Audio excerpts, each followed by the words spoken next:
Hey Hodies, welcome to my channel. My name is hautemesstom, and thank you so much for clicking on this video. And welcome to another day of Messmas. While I'm not posting every day, I can still call my videos in December something special, and I'm gonna, okay? What we will be doing today is reviewing how I spent my budget last month. If you are new to my channel, well, it's almost at the end of the year, so if you want to check out how my budget's shaken out and the rules of my budget, I will link in the top corner my budget playlist. So if you want to get caught up and kind of understand what's going on here, then that's all on you. My channel is really focused about loving my makeup collection as it currently is. So if you're into that kind of content, I would love to have you subscribe. Make sure you like this video before you leave it. And I'm also on patreon.com if you would like to support me there. I have bad news. I did go over budget again this month by less than $1. Something happened and it is an excuse, but I don't know that it's excusable. And you know, the budget's been what the budget's been the past couple of months. I have been looking at some things to buy in December, and I might just not buy anything in December. The only things I might buy this month could be like things that I missed throughout the year. That wouldn't be like very interesting in like a YouTube sense, but like would be more interesting to me as like a makeup consumer. So we'll see where that leads out. If you're on my Patreon, you know that I have like thrown out a couple ideas at you. Here's some feedback from you and what you think. Anyway, let us just get into it. I bought 3 items this month. 2 of the things I have like stronger feelings about than the one other thing. So let's just get into it. I rolled into the month with $90.19. Mistakes were made last month, okay? It's fine. And then I ended the month with negative 31 cents. I'll pop up, the spreadsheet here at the end. I will not be going over the budget at the end of the year. Full stop and period. I'm not gonna do it. They're not gonna get us. Let me tell you about my purchases. The first one we'll knock out of the way is another hypnotizing pop shots. If you're new here, I bought the shade Smoky Quartz first, and I was like, I really like this. So I bought this shade. This is the shade Cosmic Rocks. It's the blue shade. I've only used this a handful of times. Now, I'm going to say something and you're going to be like, why did you buy that? Because, like I am trying to be like more conscious about what I'm bringing into my collection. I don't wear a lot of blue eyeshadow. Okay. So you're probably like, why would you buy that? Good question. I thought it was pretty and I thought it would make me wear blue more. Now, since I have worn it a couple of times, I am technically wearing more blue. However, I wish this was darker. I wish this had a little bit more to it. So my favorite thing about the Smoky Quartz shade is that I can like layer out the pigment here and then blend it further into my eye. And it kind of just gives me like a one and done smoky eye. Whereas with this one, I feel like I have to partner it up with some other eyeshadows or it's just like too much. I sometimes am into what they call a garage door eyeshadow look, which is just like all one eyeshadow. And there's nothing wrong with that if you do that at home. But to me, this needs like more depth to it. And while it is a duochrome and it shifts to purple, but the purple's not dark enough either. So it requires a little more work than the other one. And it simply isn't a one and done eyeshadow for me. It's still very, very pretty. And I still see myself using it a lot, but maybe not the brightest purchase for me if like you take all those things into consideration that I just said. But happy to have it. I also used a gift card for this. With the gift card, I paid $14.98 for this. So I think worth $15, but I wouldn't buy this shade full price, but I would buy Smoky Quartz at full price if I had to do it again at full price. So, because I also have a pro discount through Charlotte Tilbury, so I didn't even pay full price for Smoky Quartz. But I just wanted to let you know, like as a follow-up, like Smoky Quartz would buy again full price. This one I wouldn't. So it would really depend on whether or not these are worth it for you if you think you would use the shade a lot. So that's that on that. The next thing I bought was the Makeup by Mario Ethereal Eyes palette. I'm sure you've seen this before. I mean, like if you're on my channel, you absolutely have. Here's what the inside looks like. Gorgeous and stunning. I love this palette. I do. I like the mattes. I like the shimmers. I would not say it's an exciting palette, and I also would not say that this is a palette that I even really recommend to you to run out and buy. Here's why I think it's good for me, and here's why I think that it has like aligned a little bit for me. I have a lot of colorful palettes in my collection where there's like shimmers and texture and whatever. I don't really have a neutral palette. The closest thing I have to like a strictly neutral palette is Divine Rose 1, the Mothership from Pat McGrath, but that leans pink and it's more interesting than that. But I do not have a palette with just browns in it, neutrals in it that I can just like throw on really easily And this has provided that to me. Now, many other people who have makeup collections have their version of this in their makeup collection already. And if you are one of those people, I don't think you need this. And I've already told you and already shown you that these shades are not as special as you might think they are, and how easily you probably can dupe them in your collection. While they might not be exactly the same, you're gonna have some eyeshadows that do that. So just play around with your collection. If you're like me and most of the eyeshadow palettes in your collection all have like crazy everything to them and they're not like super neutral and they're like really intense, and you were looking for that and you want that, then the Ethereal Eyes. Or if you are someone who really loves neutrals and it doesn't matter that you're gonna have your umpteenth neutral palette because you know you're gonna get a lot of use out of it, then sure, I think that you will like it. I'm probably not going to post a really in-depth review on it and like kind of go shade by shade. That's not really what I do with eyeshadow palettes. I kind of go off vibes and kind of go off feelings, and this makes me feel really good. I feel really good about having purchased it, so it was a good purchase for me. And like you can see that like I have gotten in there. The shade that I have used the least is this one, but I like that's like the shade that I would say that I really don't know how I feel about too. But I like the way these mattes perform. As it's been mentioned before, if you watched any of the reviews, super powdery, lots of kickback, really easy to blend. The easy to blend part is all I really care about. I don't mind like a loosely pressed powder. I'm into that. This shade I'm not a big fan of. Khaki said that this shade was green. And I guess like there might be like green undertones to it, but like it doesn't read as green to me. And that's coming from me, like queen of the green eyeshadow. You know I have a lot of color going on right now today, but this is like not my usual gig. I just recorded a single spotlights for Instagram of the orange. So I was like, that's why I'm orange, and I just got this coat. So I'm having a rootiness tootiness time. But yeah, I absolutely love this palette. I have no regrets about it. This is like one of those things that I know will come on vacation with me in the future, where I'm just like, this will be the palette that I bring, because it'll go with any outfit. Like I don't have to think that much about it. And that's what I love about it. I just don't have to think too much about it. It's like a really great palette for that. But again, my assumptions is that your feelings about it upon first seeing it are the right instincts for this palette. There's no mystery here. So if you saw it and immediately were like, no, then keep that rolling. If you saw it immediately and you went, oh, ooh, I think I would like that, I have a feeling that you would. Well, I saw Lauren Mae Beauty did not have that experience. She said that she was gonna really like it, and she's having issues with this palette, but that was not the case for me. But I'm just, I watch things too on the internet, so I would like to share experience with you in case you happened to miss out what everyone else was talking about. Would have bought it again. It's going to stay in the collection. It's not getting decluttered or anything. So I'm going to hold on to that. For the Makeup by Mario palette, I spent $47.60. I have a pro discount through Makeup by Mario for being like a licensed esthetician, because the discount is 30% through Makeup by Mario's website for pros. Finally. The last thing I bought in November was the Natasha Denona Retro Glam palette. And I gotta be honest with you, this one's tough. This one's a tough one for me.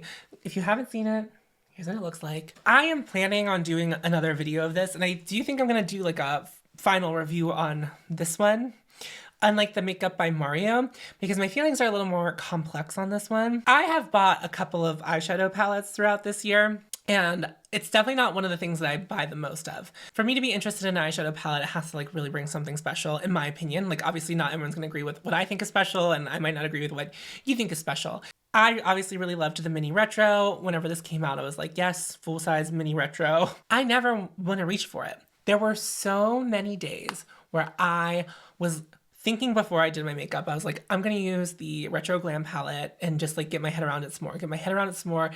I really want to know it more. I want to get to know it more. I really want to love that palette. I want, to really enjoy that palette, because I think it's pretty and it works. The formulas, they perform like Natasha Denona shadows. If you didn't see my first impressions, I will link it in the cards. My biggest problem with it is that there's like a lack of texture. And I don't think I knew how much texture was important to me into shimmers until I tried this palette, because there are only two shades that I keep coming back to when I open it, and it's the shade Flutter and it's the shade Flare, and it's because they both have the most texture. All of the other shimmers in here are they leave me with so much to be desired texturally. The mattes perform well.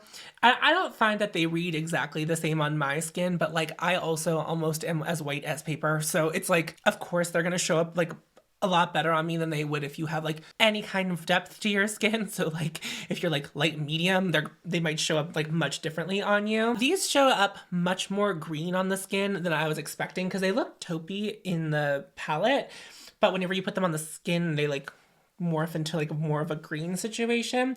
I definitely have done like a grungy smoky eye with this, and I did post it on my Instagram. I think that's what I wore to Thanksgiving. And someone was like, I was not expecting someone to like pull off a grunge look with it. So, you know, it has some surprises in it, but ultimately what I think that's going to happen to this is that it's much like my other Natasha Denonas. Whenever I build palettes out, I'm going to like pull from this sometimes, but that's going to be mostly its journey in my makeup collection. And I also have been thinking about that. Is that like something I even want to do, or should I pass like if there's someone in my life who like looks at this and is like, that is the palette that's made for me, I would probably pass it on to them. Like, I think I'll get a lot out of it, like building palettes out of it. Like some of those shades in here are like really cool, and I certainly don't have much of this in my singles collection. I think I have some like minty shimmers in my collection, but certainly like these lighter greens, these like desaturated shades are like really something that I don't have a lot of in my collection. I'm not really like a pastel kind of person. So if I'm duping the vibes of a palette and they have pastels in the palette, I'm like, certainly don't have those. Don't have a lot of pastels in my collection. So it would add value in that way. But for me, that's like just kind of where I'm landing on this palette. But what I want to do, I do want to like continue to use it, force myself to use it, which is like never a good result, right? Like if I'm forcing myself to use it, if I'm not getting joy. Whereas like this really boring palette, I'm like grabbing for it. Like I'm running to it. My drawer opens, I see it. And I'm like, ah, yes, I would like to use that. It's happened so many times with this. It's like never happened with this. And there's also something alarming about it having been like the newest palette in my collection where I'm like not running to use it. Because typically whenever you get a new item of makeup, you're like, I want to use that every day until I get bored of it. And then I might go back to an old favorite. Like it didn't happen. Like this probably should have overshadowed this whenever it came into my life, and it didn't, because I was still reaching for this over this. So my plan is to build my own retro palette with some of my Natasha Denona. A lot of it will probably remain. I'm probably going to mess around with some mattes and like add some different things. That's my plan. So I'm like going to like make it better with the Natasha Denona shades I have.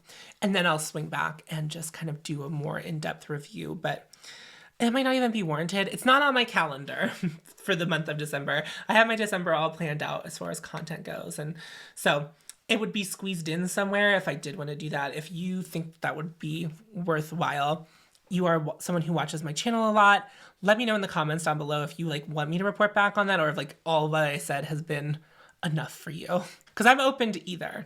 I am. But I do still want to do the building my own Natasha Denona better retro glam palette with my Natasha Denona shades. It's giving very much Lauren May Beauty, so I can thank her for that like concept and idea, because I know that she does that a lot. I had credit card rewards and I had gift cards to Sephora, so I only paid $27.92 out of pocket. Here's what happened. I had an additional $5 credit card reward through Sephora. And what happened was the system was down. I almost made like a system of a down joke, and I was like, will my audience? Will you? I know some of you, not that you're like cooler if you know System of a Down, but I like had that moment. I was like, do any of you like System of a Down? Do I like System of a Down? Also, I really can't stop looking at myself in the monitor. I think I look really sickening today, and I need that win today. I know you're not seeing this until tomorrow, but I need that win. I need that win. The credit card reward system got like messed up around the time that I bought that, which was like happened to be during the Sephora sale time. Anyway, so like I bought that during the Sephora sale, and I did not use the discount that I got. You know, I just wanted to use my credit card rewards, because you can stack the credit card rewards with the point rewards, but you cannot stack like a discount code with either one of those things. It behooved me more to use my $25 gift card and my, I don't remember, like $10, I don't know. I don't remember what I did, but like I had credit card rewards. I was supposed to have an additional $5, but the system was not letting people. Had everything been working, I wouldn't have gone over. I would have saved myself $5, but the credit card company did like give me back my $5 that I didn't get to use because it was going to expire, and they also added an additional $10 reward. So in theory, if I were to shop through Sephora this month, that I would be able to like still use them.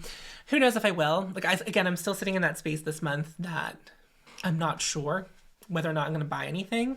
I'm not going to declutter it. I know I have sometimes like thrown in like a last second declutter in these videos just because it's like refresh, turnover. I think this is always a good place to put like a small, like if I found something in my collection, I was like, I think our time is done. I am planning on doing a full collection declutter at the beginning of 2023. I'm just going to hold out until then to just do it all through the drawers. I did bring another thing into my collection, but it's not considered a purchase because if shipping, we've decided throughout this year, does not count. So one of my Instagram friends, S.Andromeda on Instagram, and I will link their Instagram down below. They were offloading some PR that they weren't interested in, and so they posted something that I have had my eye on for a while. And I've been so interested in these Milk Bionic bronzers, these Milk Bionic products. I'm like so interested in them. They said that they're not into bronzer, but you know who is into bronzer? It's me. I'm the problem. It's me, mama. I love a bronzer in a way that's not good. You know, sometimes I'm putting it on and I forget that it's bronzer and I'm just like, huh. So I was really curious about this. I've only used it once so far, so I really can't report back. I did like the way it looked on my skin. It looked really pretty, actually. More to come on this. I thought it would be worth it because I've heard other people, well, I've heard Khaki specifically say about the Bionic range that's really good. And I was just like, okay. So I just like had to know. And I mean, from my one use, it was really nice. I really liked it, but we will see how our relationship develops. That wraps up the beauty budget check-in. We have one more month of the year. Who knows what I'll buy, if I'll buy anything. That's up to me, I guess.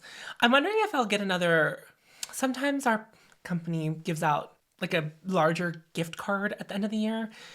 That hasn't happened yet, and I hope it does, because if it does, there are two things I want. I want to like have my cake and eat it too, but right now I can only have my cake or eat it. So I'm like hoping that I can work out both things, but if not, I might not just buy either because I'll just be like, well, I wanted them both. We'll talk about whether or not that will roll over into my budget next year. And like, that's not something I've decided. So we'll find out together. Well, I mean, I'll find out before you because I'll make the call, but like, we'll find out at some point. We'll all be on the same page, I guess, at some point together. Anyway, if this was your first time watching and you like, I don't know what value you would have got out of that if you're not like a regular watcher, but if you are a new viewer to me and you haven't subscribed yet, I would love to have you subscribe. Like I said, a lot of what's going on in December is like year-end wrap-up, like ranking things, and then I also have the surprise week, which is next week. Let me check my Google Cal. It is next week. It starts on Monday. So next week will be the surprise project that I have been working so diligently on. So I hope you like it. I hope it goes over well. We'll see. I'm excited about it. Patrons seem to have been excited about it. So anyway, yeah. So if you're new here, subscribe so you can see what's going on.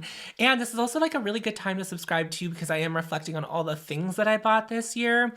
So you'll see those videos come out pretty shortly. I think Wednesday is the first one. So you can get a vibe for like what my preferences are. I don't know. So that way you can learn a little bit about me all at once, if that's what you're into. I just mentioned Patreon so many times and I really wasn't trying to plug it, but I didn't want to ignore the fact that patrons do in fact know what's going on. And like, that's all. That's really all. But if you want to become a patron, feel free to.